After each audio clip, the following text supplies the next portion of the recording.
Salve Regina, Mater misericordiae, vita dulcedo, spes nostra salve. A te clamamus, exules Ilieve, a te suspiramus. Gementes et flentes, in a lacrimarum valle. Ella ergo advocata nostra, y los tuos misericordes oclos nos converte. Et Iesum benedictus, fructus ventris tuis nobis, post hoc exilium ostendere, o clemens, o pia, o dulcis Virgo María. Bienvenidos a Trono de Dios, Maranatha. Hoy se merece este comienzo, esta Salve Regina, cantada a nuestra Santísima Madre con todo el corazón en esta solemnidad de la Asunción de Nuestra Señora, la Madre de Dios. Pasó por el trance de la muerte, pero su muerte, causada por el amor y deseo de estar con su divino Hijo, fue semejante a un dulcísimo sueño. Durmióse en la tierra para despertar en el cielo. Al tercer día su alma volvió a unirse con su cuerpo virginal, y en cuerpo y alma, acompañada de innumerables ejércitos de ángeles, y apoyada en su Hijo divino, voló al cielo, donde fue entronizada como emperatriz de los cielos y de la tierra. Gocémonos en este triunfo de nuestra Madre, pues hoy fija para siempre su morada en la celestial Jerusalén y en la plenitud de los santos. En la tierra hospedó al Señor mucho mejor que Marta, no solo en su casa, sino en sus virginales entrañas. En el cielo goza de su divina presencia con más inefable deleite que María. Pues viva Cristo Rey, viva el corazón inmaculado de María, viva nuestra Santísima Madre. Vamos a seguir profundizando en la teología eucarística, en la que nos quedamos un día de estos, y vamos a profundizar desde esta oración de intercesión que María Santísima nos da y que la Iglesia nos muestra hoy en la liturgia sagrada.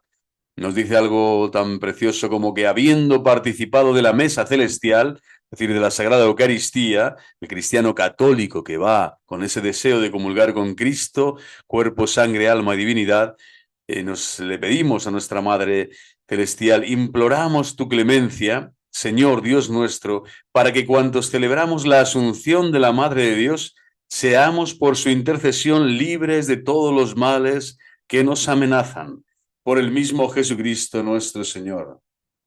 Es precioso, realmente es maravilloso contemplar la alegría, las riquezas que se expresan todas ellas, se condensan en ese elenco precioso, perfectísimo del corazón inmaculado de María, todas las riquezas del cielo, todo lo que el Señor tiene preparado también para los que le aman en este mundo. Bueno, pues continuamos, disculpen, continuamos con esta teología sacramental, eucarística, que tanto bien está haciendo a aquellos que quieran pues formarse con la forma mentis de la Iglesia católica de Cristo y no del hereje de turno, del sedevancante, de la secta de turno, del minuteliano, de aquellos que hoy precisamente van contra el papado, que es también fuente, que es la Eucaristía segunda, decían también la espiritualidad muchos padres de la Iglesia, la segunda Eucaristía. Y aquí en esta imagen que os presento, pues es una foto que lancé en Fátima, Nuestra Señora de Fátima. Allí está Pío XII y esta es la encíclica Humane Generis que hemos recorrido, como hemos visto el día anterior, todo lo que ha sido Mediator Dei. Quien quiera ir a la descripción del vídeo de turno o bien en las listas de reproducciones verá toda esta maravillosa encíclica Mediator Dei de Pío XII, de su santidad Pío XII, del año 47. Y hoy vamos a hacer unos breves puntos sobre la teología eucarística en Humani Generis, unos años después, posterior, en el año 1950. Esta encíclica y las nuevas formulaciones. Bueno, aunque la Mediator Dei, ya la aportación al tema eucarístico en Pío XII se encuentra en Mediator Dei principalmente, como hemos visto, el Papa también sale al paso de algunas de las interpretaciones en materia eucarística auspiciadas desde la Nouvelle Theologie. Es decir, no todo lo que ha engendrado la Nouvelle Theologie, que es que para estos herejes y sedevacantes, etcétera, y todos los que llaman a la Iglesia Católica, la llaman la postconciliar, ¿no? De forma despectiva, bueno, todos estos herejes lo que están auspiciando simplemente es su falta de sentido común y el ser, pues eso, retrógrados en todos los sentidos. Se han quedado allí. Han ido a la tumba con Pío XII y en vez de venerar a un papa y a sus sucesores, han querido morir allí y quedarse en esa tumba. Bueno, pues Pío XII nos dice que no, que la Nouvelle Theologie había cosas positivas y maravillosas y todas ellas han sido auspiciadas también por los teólogos en aquel momento y Humane Generis comienza a recoger estas enseñanzas de teólogos católicos, nada heréticos. A propósito de la transustanciación, el Papa recuerda permanente, la validez permanente, perdonad por la errata en validez, parezco... Y en esa validez permanente las formulaciones magisteriales nos dice nada más y nada menos. Ni faltan quienes sostienen que la doctrina de la transustanciación es ahora el tema dentro de Humani Generis, la doctrina de la transustanciación, al estar fundada sobre un concepto ya anticuado de la sustancia, debe ser corregida de manera que la presencia real de Cristo en la Eucaristía quede reducida a un simbolismo. Es decir, esto es completamente falso. Todos aquellos que pretendan, ¿no?, que la Iglesia en su magisterio, en su lenguaje, tiene que corregir la doctrina de la transustanciación, que es parte del dogma de la fe eucarístico, de la Eucaristía, que Trento ya consigna de forma maravillosa y definitiva, y con esta palabra además, que expresa con toda certeza y con toda verdad lo que está sucediendo, el cambio sustancial de la materia, que deja de ser pan y pasa a ser cuerpo de Cristo. Bueno, pues esta maravillosa doctrina jamás puede caer, ¿no?, en el reduccionismo de ser simbolismo simplemente, sino que las especies consagradas no son sino señales eficaces de la presencia espiritual de Cristo y de su íntima unión en el cuerpo místico con los miembros fieles. O sea, esta doctrina es completamente errada, es falsa. Está diciendo que estos herejes, aquellos que sostienen que la Iglesia tiene que corregirse primero, tiene que corregirse en aquella doctrina de la transustanciación, que además ahora ya Cristo quedaría reducido a un simbolismo si se sigue hablando, ¿no?, así, de este modo, y que las especies consagradas no son sino señales eficaces de la presencia, y aquí está el error, espiritual. Fijaros cómo Satanás se reviste, ¿no?, de aparente luz, su angelo lucis, dicen los padres espirituales, para marcarte un gol por la escuadra, para realmente torcer la doctrina y llevarte a la herejía. Presencia espiritual, cuando estamos hablando siempre de presencia real. En la Iglesia Católica es una presencia real, que después espiritualmente puedes recibir en comunión espiritual o en comunión real, es decir, comulgar efectivamente el sacramento. Pero desde luego no es una presencia espiritual de Cristo, sino es una presencia real de Cristo entero, ¿no? Y esa íntima unión con el cuerpo místico, con los miembros fieles, no es una unión simplemente en el cuerpo místico, sino en el cuerpo real de la Iglesia, aquí y ahora de la Iglesia Católica. Cosa que el sede vacante también tiene muchas problemáticas en esto, porque claro, se han reducido a una secta de la secta de la secta, son una nimiedad, son una isla perdida, ¿no?, en ese mar impetuoso de las falsas doctrinas heréticas, y ahora no son nada, se han reducido ellos mismos, considerándose a sí mismos los últimos fieles católicos de la humanidad, ¿no?, cuando han dejado de ser precisamente miembros del cuerpo místico de Cristo, no en cuanto bautizados, sino en cuanto herejes, que han querido salirse de la sana doctrina, que no nos dice simplemente del cuerpo místico, no en los miembros fieles, sino el cuerpo místico de la Iglesia, que en sus miembros recibe a Jesucristo presente realmente en las sagradas formas, en la Sagrada Eucaristía. Bueno, el Papa sostiene que la Iglesia en sus formulaciones no se liga a las filosofías de un tiempo determinado. Aquí está la principal, vamos a decir, novedad o enseñanza en estas nuevas formulaciones de la encíclica Mediator Dei de su Santidad Pío XII. No se liga la Iglesia a filosofías de un tiempo determinado y, por lo tanto, fijaros las consecuencias, sino que las fórmulas que la Iglesia emplea se fundan realmente en principios y nociones deducidos del verdadero conocimiento de las cosas creadas. Deducción realizada a la luz de la verdad revelada siempre que por medio de la Iglesia iluminaba como una estrella la mente humana.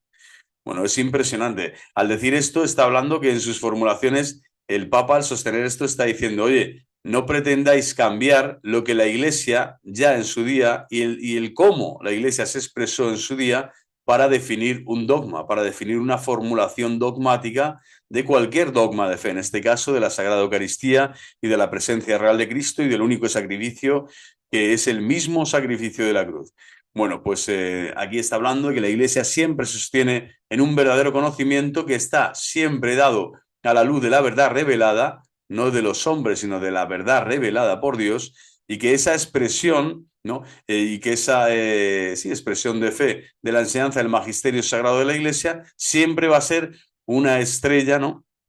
Una estrella a la mente humana, va a iluminar, es decir, pero por medio de la Iglesia. La Iglesia es la que enseña, es la madre y maestra que nos enseña. Por lo tanto, las formulaciones de Trento y las son completamente vigentes. Jamás es anacrónica la Iglesia en sus enseñanzas, jamás se queda obsoleta, sino que tienen plena vigencia, pleno vigor, y lo que hacen las nuevas, vamos a decir, la prolongación o la progresividad de la teología es abundar en esas riquezas que ya se han dado y sostener o aclarar o, como decir, enriquecer aún más todo el depósito de la fe. Pero jamás desmarcarse, ¿no? O pedir disculpas porque fue inapropiada aquella concepción o fue incompleta en el sentido de que fue errada, ¿no? Como si hubiera algo de sombra o algo de error en las formulaciones dogmáticas que la Iglesia enseña.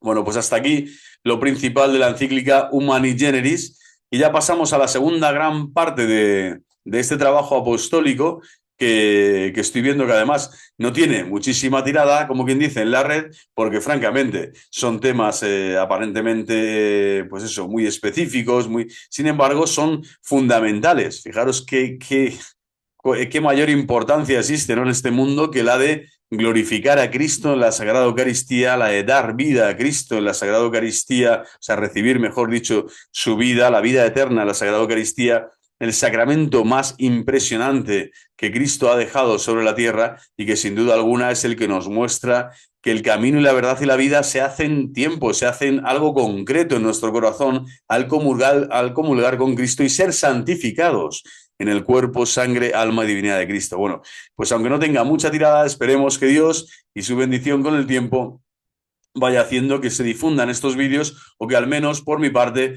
quede hecho el trabajo que el Señor me ha pedido, aclarar el Sagrado Eucaristía, aclarar el sacramento del orden, aclarar toda la dimensión sacramental del Novus Ordo, es decir, profundizar también en el magisterio y en también en las aparentes aporías que han existido en las últimas enseñanzas del pontificado de Francisco I, que sin duda alguna también lo que hacen es siempre enriquecer, a pesar de todo el aparente debacle del acuciante, como decir, ataque que realizan los malos, los enemigos de Cristo y de su Iglesia y del papado, para atormentar, de algún modo pretender atormentar a los hijos fieles de la Iglesia. No lo van a conseguir y no lo han conseguido porque la Eucaristía sigue presente, el Señor sigue presente en su sagrada la Santa Iglesia a través de este augusto sacramento. Y bueno, vamos a pasar, como vemos, a la segunda parte, Teología Eucarística 2.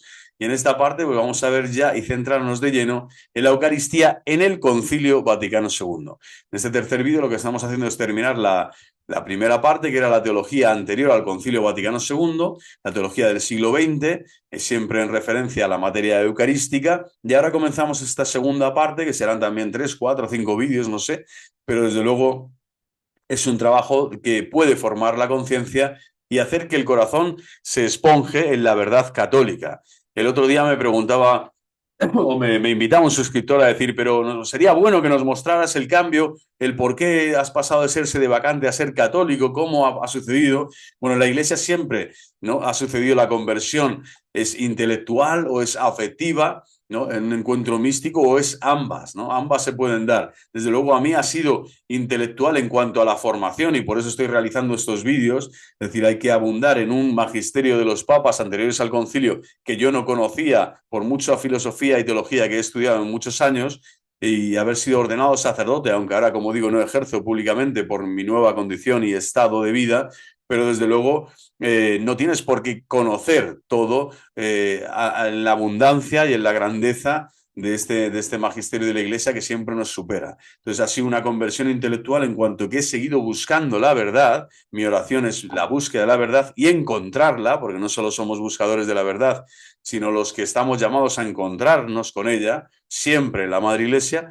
Y en este magisterio he podido ver y dilucidar que vacantis apostolicis sedis, que los grandes documentos de Pío X, etcétera, Pío XI, todos están, son acordes a todo el magisterio también pontificio y toda la teología del Concilio Vaticano II que yo tanto había criticado y tanto había visto posibles, ¿no?, tendencias heréticas o vías erradas, ¿no? Cuando lo que estaba es realizando una mala interpretación no católica con mi sola cabeza y no con la cabeza de la Iglesia, que es Cristo, y su sagrado colegio apostólico, su sagrada jerarquía. Es la jerarquía la que tiene que marcar el ritmo del conocimiento de Dios en Cristo Jesús para no caer en herejía, para no desviarte, ¿no?, en ningún momento del camino certero de la fe católica. Y bueno, pues esa ha sido una conversión primero intelectual, como digo, y por otro lado afectiva, en cuanto que han sido muchísimas horas delante del sagrario, delante en diferentes iglesias, templos y especialmente en el santuario de Nuestra Señora de Fátima, donde he podido contemplar, ¿no?, y en las iglesias cercanas en mi barrio, donde he podido contemplar que en ese silencio contemplativo de la palabra de Dios y de la presencia eucarística, el Señor sigue llamando a la conversión, sigue estando presente, sigue dando el mismo consuelo espiritual con la misma suavidad y la misma magnanimidad, longanimidad que el Espíritu Santo siempre da a sus fieles cuando se acercan con fe y devoción. Y por lo tanto, en ningún momento se ha perdido la presencia real de Cristo en la iglesia visible, en los templos, santuarios, basílicas, que están por todo el orbe, y desde luego pues solo hay que dar gracias inmensas a Dios. Yo doy gracias inmensas a Dios, además de pedir perdón por poder estar ahora mismo siendo católico y celebrar con fe y con alegría la asunción de Nuestra Señora la Santísima Virgen María al cielo asunta en cuerpo y alma. Bueno, pues seguimos con este trabajo, como digo, entrando en este proceso en donde vamos a estudiar la Eucaristía en el Concilio Vaticano II. Especialmente esto lo que hace es ir contra hereses, ¿no?, contra hereses sedevacantes, es decir, contra los herejes sedevacantistas que afirman que aquí se da una teología completamente diferente, desencajada, turbia, oscura, que el Novus Ordo no tenía ningún sentido, la Nouvelle Theologie tampoco, los teólogos todos estaban equivocados, los padres de la Iglesia, incluso Lefebvre, ¿no? Lefebvre, que tanto dio por saco, como quien dicen aquí, pero que al final tiene que firmar los documentos porque ninguno se afirma, ¿no? Y la propia liturgia, el Novus Ordo, no contradice en ningún momento el depósito de la fe y muy al contrario, lo que invita es a todos los fieles a participar de forma más activa, más fecunda, más consciente en la liturgia sagrada de la Iglesia, en donde está siempre incluida la Sagrada Eucaristía como el culmen, la cima, ¿no?, de toda la vida cultural de la Santa Madre Iglesia. Bueno, el lugar de la Eucaristía, los documentos conciliares. Comenzamos sin más dilación y vamos a por ello.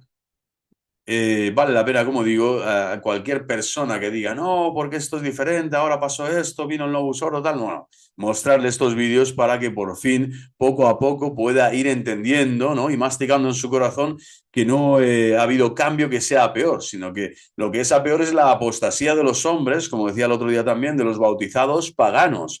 Todos aquellos cristianos católicos que han dejado de practicar asiduamente los sacramentos de la fe, especialmente los sacramentos de fortaleza, que decimos en la Iglesia Católica, la confesión sacramental y la Sagrada Eucaristía. Es decir, el adulto tiene que fortalecer su espíritu en la confesión sacramental, a ser posible mensual, o cada 15 días, pero a ser posible mensual, y en el acostarse, avicinarse, acercarse a la misa dominical y comulgar con Cristo Eucaristía para recibir esa fortaleza y poder así combatir al mundo, al demonio y a la carne como es debido, en vías de santidad y con toda esa fuerza que el Señor te da.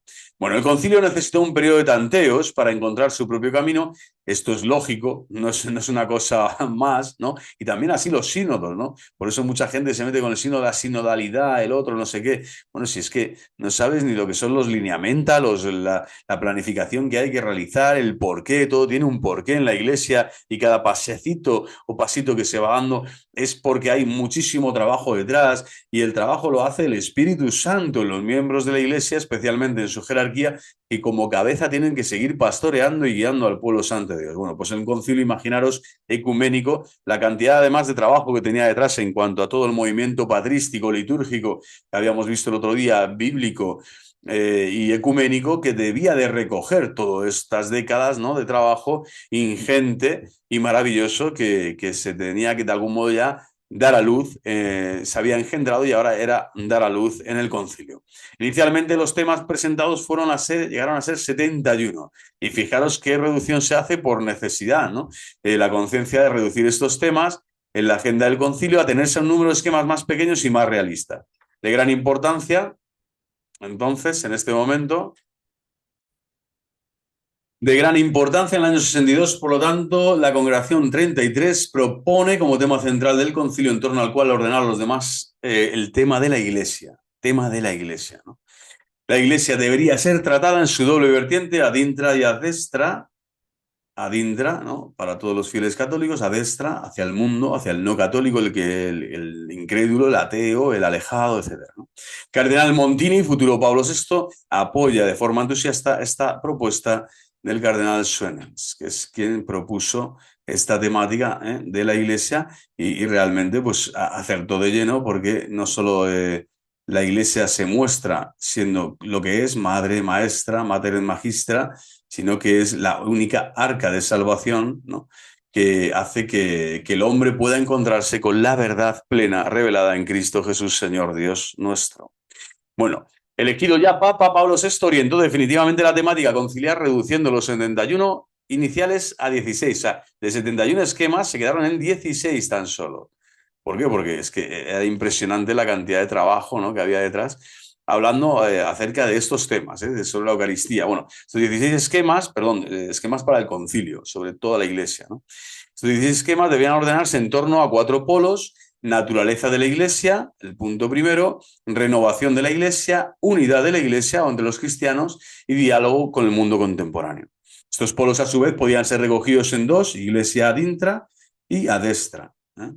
Entonces está claro que hay una intencionalidad, un porqué. Los documentos de la Iglesia tienen un granado esfuerzo intelectual, meticuloso, ¿no?, preciso, para que en ningún momento sea realmente la Madre Iglesia la que está enseñando con toda claridad y con toda belleza las enseñanzas del Señor, de Jesucristo, nuestro Rey y Señor, a los cuales corresponden las cuatro constituciones conciliares: Sacrosanctum Concilium, Ad Intra, Dei Verbum, Lumen Gentium y Gaudium et Spes, ¿no? Lumen Gentium para la dimensión ad intra de la Iglesia, Gaudium et Spes para la dimensión ad extra. Bueno, Sacrosanctum Concilium, aquí hay una rata, discúlpenme, y bueno, y Dei Verbum sería también la dimensión ad intra y la dimensión ad extra, Dei Verbum. Bueno, pues maravilloso, ¿no? Pues bien, la Eucaristía no aparece ni en los esquemas iniciales ni en los definitivos, y dos razones justifican este aparente silencio. Es un aparente silencio. La primera razón, ¿cuál es? El tema fundamental del Vaticano II debía ser el de la Iglesia. Por eso, aunque en rigor no hay ningún documento dedicado exclusivamente a la temática eucarística, sí que encontramos abundantísimas referencias que presentan el lugar de la Eucaristía en la vida de la Iglesia. Además, el lugar es primordial, es central, es el corazón, ¿no? Es el nervio, ¿no? Es la médula espinal. Y en segundo lugar, el aparente silencio, pues es que el concilio había adoptado un talante decididamente pastoral, pues se iban a tratar muchísimos otros temas, ¿no? Aunque sabiendo, por supuesto, que la Eucaristía es el principal motor de toda evangelización y de toda pastoral. Sin la Eucaristía no existe la Iglesia, ni es capaz de evangelizar. Es uno de los principales, ¿no?, motivos de evangelización para el cristiano, pero es el anuncio del Evangelio incorporados dentro siempre, ¿no?, la Eucaristía, del anuncio del Evangelio y de la liturgia sagrada en toda su dimensión, ¿no?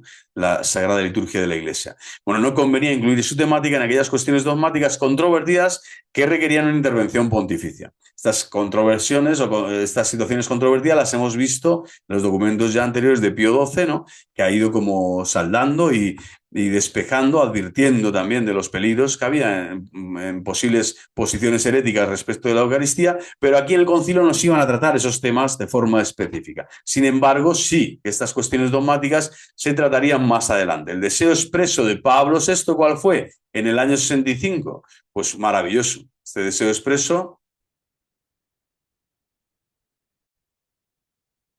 pues su santidad, San Pablo VI, ya en el año 1965, él quiso de forma explícita que la encíclica Mysterium Fidei, Misterio de la Fe, esté fuera de los documentos del Vaticano II y forme eso, una doctrina dentro de una encíclica, ¿no? Antes justo de la clausura del concilio.